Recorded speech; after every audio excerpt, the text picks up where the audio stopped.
defensively, what's maybe your biggest area of concern? Like, what's maybe an area you guys want to clean up the most? Well, coming out of the game, I think when you look at the game, the first thing you recognize, we lost the turnover battle. Anytime you play a game like that hurts you. We can create the turnovers. That's the first thing. The second thing was the explosive plays. Too many explosive plays. So right out of the gate, that's the first thing. We didn't run the rushing yards. So all of those things have got to get fixed if we're going to win a game like that. Far left, Joe Nugent, WCMH. Is there any update on Josh Simmons, his status? Yeah, he'll be out for the season. Yeah, I won't get into all the details of it, but yeah, it's a knee injury, and so he'll be out. And what kind of progress did he make since joining this program about a year and a half ago? Oh yeah, no, he really had made a lot of progress and was playing very, very well.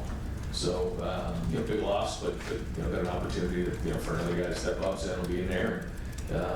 Hope have a good week of practice this week, and I thought he stepped up and did a nice job in the Oregon game. He's a veteran guy who's played a lot of football here in the program, not as much in games, but goes against really good players every day in practice. So I think he was able to go into that game in a big environment and build confidence coming out of it. Third row left, Andy Anders, 11 Warriors.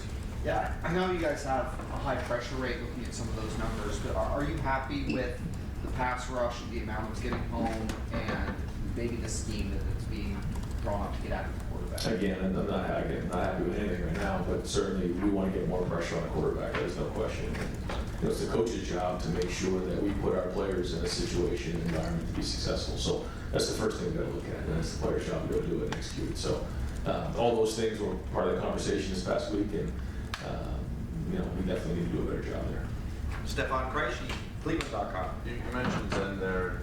He's been part of the program, even if he hasn't played as much in games. Where have you kind of seen him grow the most throughout the past few years that gives you confidence that he can slot in there? What you see every day in practice, and the veteran guy that's it's been in the program for a while, so he knows what we're doing. And then what you see every day in practice, and that's the thing about being a backup is you never know when your time is going to be, and all of a sudden you get thrust into a game like that one. But he was ready. Was it perfect? No, but he did some good things, and so he's got some good guys right next to him with Donovan and Sept that can help communicate some of those things that are going on with the calls. But again, that's the other thing I try to tell guys like that. When you're going against Jack and JT and you're every day in practice, you should be able to go in those environments and compete and have confidence. How much does it help him to have Donovan right there next to him? Yeah, I think it really helps. Yeah, just having veteran guys right there to communicate what's going on with the calls, because as you know, so much of the offensive line is communication and what's going on with the calls and making sure everybody's on the same page, and then making adjustments based on what we're seeing in the game, and anything that may be coming up if we need to add something or just make an adjustment based on what we're seeing. Those are all things that are important.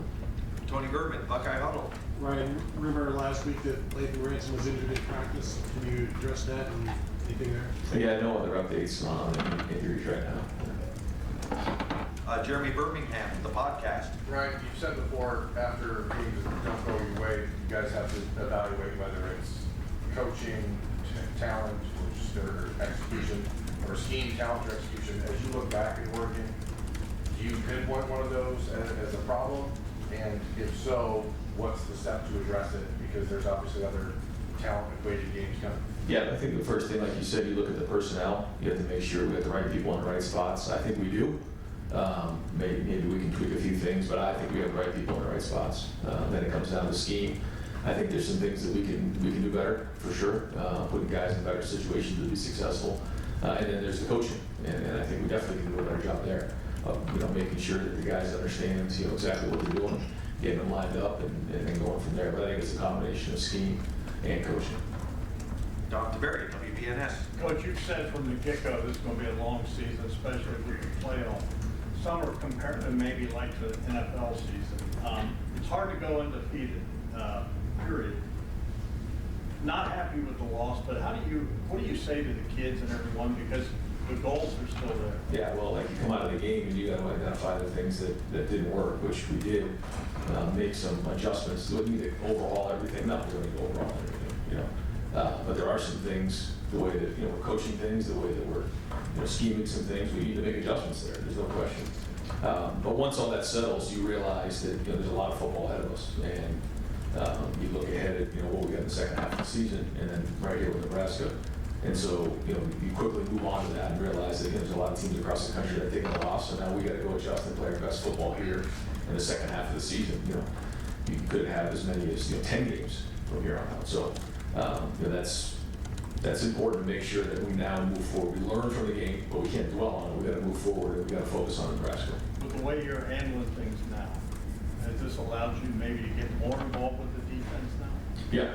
Yeah, definitely been in there more in the last week than I have in the past. And, you know, ultimately it's my job to make sure that all three phases are the way they're supposed to be. So I want to make sure that gets done. Dave Holmes, WSYX. Yeah, Ryan, what was it about Dylan Raiola that you guys were in on that you liked? And also, you know, 20 years ago, when guys would decommit, you know, or transfer, it was like, oh my goodness, the sky's falling. And now it's Quinn Ewers, Emory Jones, Dylan. I mean, every program has all these guys who were at one point in their pipeline. Are you able to take the emotion out of that as head coach when guys go elsewhere? So just kind of thoughts on Raiola and the past there. I think I heard a stat the other day that of the starting quarterbacks in the Big Ten, you know, maybe it was like 14 or something like that, or transfers, you know, so whether it's decommitments or transferring, you know, it's part of the world we live in right now. So, you know, you just have to adapt to it.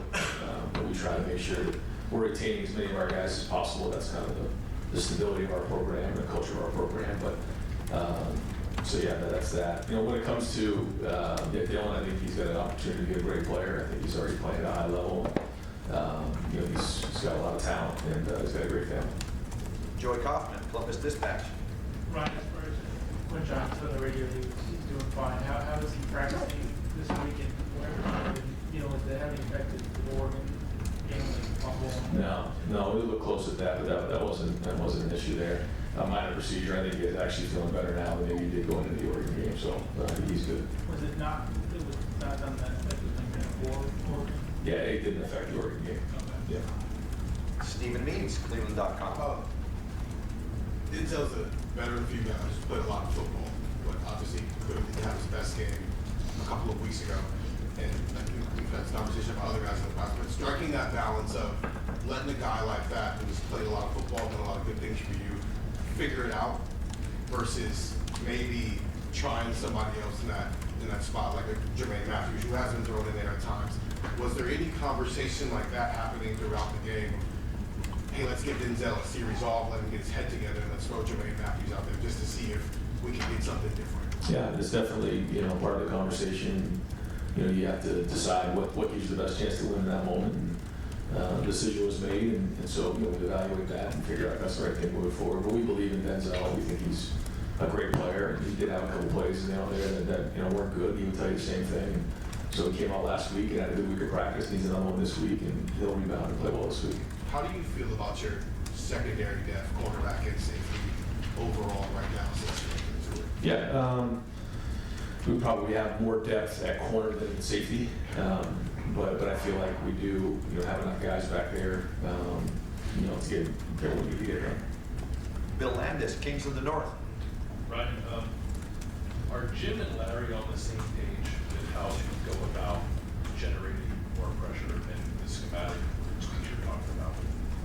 Yeah, for sure. I know that there was a point maybe early on when Jim got here where there was conversation about the jack and all that, but you know, our goal is to put the best, you know, 4 rushers in the game, or you know, if there's 5, maybe there's 5, or whatever it is. And so that decision's been made, and you know, we reevaluate those things, you know, when you have to, you know, certainly after a loss, but even during the bye week, you're going to do something like that. But no, I think, you know, I've watched closely, and I think that they're both on the same page, and you know, we all want, you know, this week especially, you know, we've wanted to, you know, look at everything. And nobody's feeling good about anything right now. You know, it's just, you know, coming off of that thing, there's a lot of guys on edge, and that's the way it should be, you know, after a loss. But no, they're on the same page. I think that's the point. And I've been in there the last week a little bit more and just evaluating everything. But I think the one thing is, you know, there can be no conversation in the room, but when you leave the room, everyone's on the same page, and that's happening. I'm seeing that. But you know, it's again our job as coaches to make sure we're putting them in the best position to be successful. And you got to evaluate. You got to be honest, and you got to make sure you're talking the truth in those moments. And I think that's happened the last week, and I'm excited to get back on the field here. you look at, and I know the job of any coordinator is just to sort of take talent on hand and put those guys in the best position to be successful. If you look at what someone like Jim did at Oklahoma State and what he's doing now, it does look quite different in terms of like the structure and fronts and all those things. What were the conversations like about, like, hey man, do your stuff, or was it, no, we have our players here work around what we have on hand? Yeah, I think a little bit of both. Yeah, I mean, you know, my goal, you know, bringing Jim in was to be the head coach of the defense and to run it. But it was also, you know, we have, you know, recruited very well in the defensive line. So, you know, when he was at Oklahoma State, they didn't have, you know, 4 down D linemen and then certainly no depth behind it. So, you know, he had to be creative about what he was doing there. The decision was made a long time ago that, you know, we have a D lineman here at Ohio State that can play a 4 down lineman. Now, you know, might we consider some different fronts and changing that up? I think it's all a very good conversation, and we have to make sure that, you know, we're going down all those roads to make sure that we're putting these guys in a chance to be successful, making it, you know, not easy for the offense to just, you know, line up and know where we're coming from. So, but I think at the end of the day, to answer your question, it comes down to the personnel you have and where you are, and to put them in a chance to be successful. And, you know, I feel like, you know, we have plenty of D linemen here, and we have the right guys on the field. But we got to make sure that, you know, we are changing it up and making sure that, you know, it isn't just, you know, 4-man rush straight all the time, for sure. Pat Murphy, 24/7 Sports. Ryan, you mentioned previously about Chip that these guys will stick with the run. Against Oregon, second half, 12 rushes, 7 of those were running backs. Why did you guys get away from that? And obviously you moved the ball. Why did it get away from that? No, I think probably, you know, the last drive probably skewed it a little bit because it was a 2-minute drill, but I thought we had a good mix of run and pass in that game. And, you know, I think that we were explosive. I think we had 11 explosive plays, and a bunch of them were in the pass game. So I like the way he called it. And, you know, we do have to win the rushing yards, though, so we got to keep hammering that. But, no, I think the balance is what you're looking for there. And I like the way the guys came out and moved the ball down the field in a 2-minute drill. That part was good. Obviously, the end wasn't what we wanted. But, you know, I think that overall execution, you know, you can see that, you know, we're in a position to win games. Now we got to go win games. And a big part of that is what we're talking about here, you know, winning in the fourth quarter and finishing out games. So, you know, all things that we're looking at and talking about. Is that a matter of him kind of feeling it in the moment and Will playing the way he was, kind of go with what's working in that situation? Yeah, a big part of it is what you're seeing too, you know, for looks. And you know, I think there was some times where we were in 11 personnel and they had base in the game. You know, so there was some different things that they were doing. So I think that's the sign of a good offense when you can quickly, you know, go to one thing based on what you're seeing. And now if all of a sudden we were just throwing the ball and it was a mess and we weren't completing the ball, then I think that would be the problem. But again, I thought we had a good mix there. And, you know, again, didn't finish it the way we wanted to. 5th row left, Noah Weiscott for the Lantern. Yeah, Ryan, how important do you think it was to have a bye week right after a loss to almost let that feeling sink in for the players, the coaching staff? Do you think that's significant? I mean, it is what it is. Yeah, it was a long week for all of us. And, you know, a lot of hours in here talking about it, you know, and, you know, you sit on it and you chew on it and then eventually you move on and you look forward. And that's kind of where we are. And we did that last Wednesday. You know, Tuesday we came out here to practice, and then Wednesday we said, okay, here's what we got moving forward. Here are the things that we got to get done and address them. So I think we did get an opportunity to get some guys some rest and get them healthy, but also get some younger guys a bunch of reps. So we got back here Sunday, practice on Sunday, and now, you know, team meeting here at 2:30 and get back to work on Tuesday practice. Rob Aller, Columbus Dispatch. I asked Jim after the game if part of the defensive issues were sort of a shock to the system, not seeing that kind of speed in a game situation. He said it's possible. He said it's up to him to try to fix that and get that talent quality better. How do you do that? I mean, you've got talent, you practice, but how do you work that out? Well, like you said, you gotta find ways in practice, and that's been part of the conversations. You can imagine this past week we're putting those guys in that situation, challenging them more vertically in practice, because it's our job as coaches to put them in an environment so that they're ready to go. That, you know, that's it. But you know, you learn some hard lessons in a game like that when things like that get behind you. So, you know, sorry again, our job as coaches, we gotta own it and you know train these guys better. Where are you with deep ball, the long passes? It's That's been an issue, sort of. Is that something you guys really need to focus on? Are you happy with where you are with it? Is that hard? No, not happy, no. And yes, yeah, we have to do a better job of that, so we'll be launching balls today. Good, Rob? Yeah. Spencer Holbrook, Letterman Row. Right, I know you said you don't have an injury update elsewhere, but do you have an update on Will? And then if he is out for as long as he has to be out? Will Howard. Yeah, Will. Oh. Where does the tight end position go? We'll be out for a little while, but we feel like we have depth in that position. I thought G. Scott played one of his better games in terms of running routes down the field. That part was good, blocking. And then, Jelani's gonna have to step up now.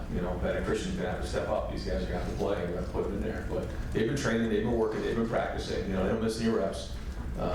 But now they're going to be thrust into it. We knew this was going to happen. This is a great example. Second half of the season, here we go. So, but now they're going to be put into it, and so I think Keegan's done a nice job of building that. Pat Gerd is in there as well.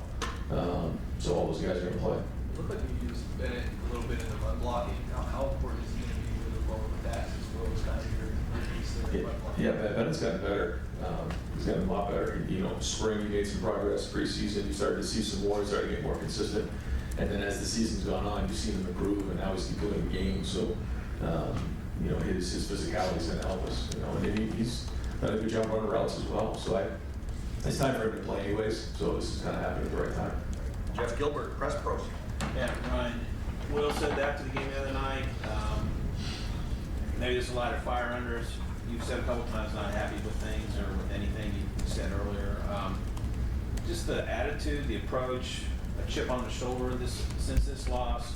What's anything different? What's different about these guys and approach? Anything? Or No, I don't think so. And I don't think Will meant it like that. I just think that he probably just meant it like we all do. When you come from a loss, you just start to. It's like you put patches or band-aids on things, and then all of a sudden you go to a loss, it gets ripped open, and you just you have a little bit more harder conversations. You make bigger decisions, and you just drive it harder. It's just kind of the way it goes after a loss. But that's that's not anything like we haven't been going hard or pushing hard. I mean, we have been. I mean, we've been going 100 miles an hour around here. And I say to you guys all the time, after every game, the issues are the issues. We've got to address the issues. We've got to address the issues. And we've been hammering that home, and the players have been going hard, practicing hard. So, I don't think that's the case. But I do think, we've got to figure out, and I think we have a really good plan for it, how to play better in that fourth quarter. And in those games, we'll win those games. And so, I mean, that's been a huge part of this conversation the past week. Dan Holt, 11 Warriors. You mentioned safety depth isn't as strong as corner. Who do you feel like would be the next man up there at safety if you guys do need someone to play more with the first team? Jalen McLean's done a nice job. Malik Hartford's done a nice job. Those guys, have Malik's played some before, and Jalen's a good young player, so I'd probably say those guys. If you're looking at some backups there, with those guys. Do you feel like Jordan or Lorenzo could move and play safety too if needed? Yeah, I think that's probably the flexibility of having a 3 safety system that would allow us some depth. Like I said before, I think we have enough to play. So yeah, there's some flexibility there.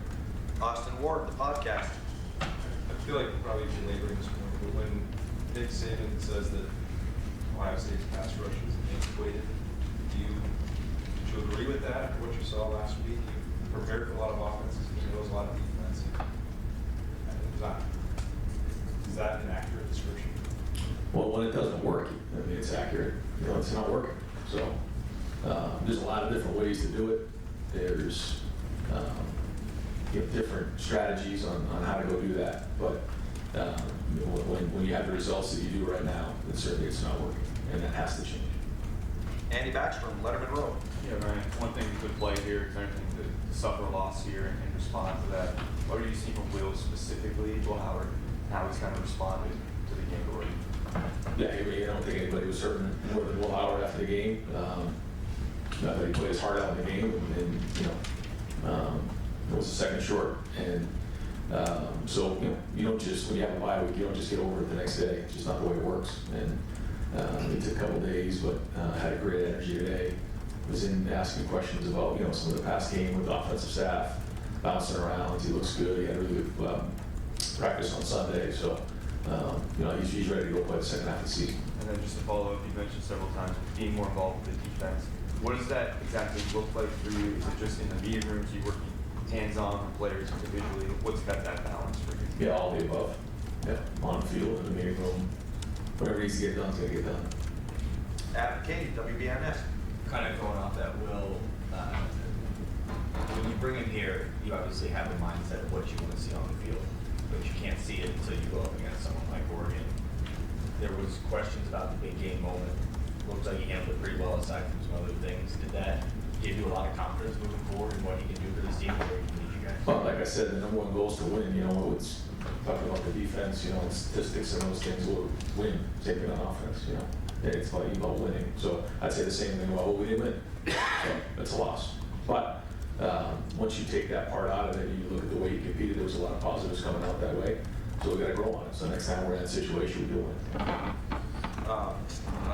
Cameron T. Robinson, The Athletic. Ryan, you mentioned Zen obviously steps in the left tackle, but how much, obviously you want to give Zen those reps and practice to get ready, but how much do you balance that with secondary options of down here, Yeah, we will rotate guys too, but that's pretty normal anyways. You know, we'll have like even an inside drill, we'll have 3 groups in there. And then even when we're going scouts or 1s versus 2s, you have the first group and then you have the second group. So those guys are all getting reps, but we will roll guys too. You mentioned in the summer, obviously the offensive line had an illness that made you guys rotate more guys in fall camp. Do you feel like the way you're seeing that depth, that regressed the way you thought it was since fall camp? I think it did help us in a strange way. Yeah, I think guys got forced into it early in camp and had to respond, and I think it allowed them some confidence to know that they can step into that spot and play.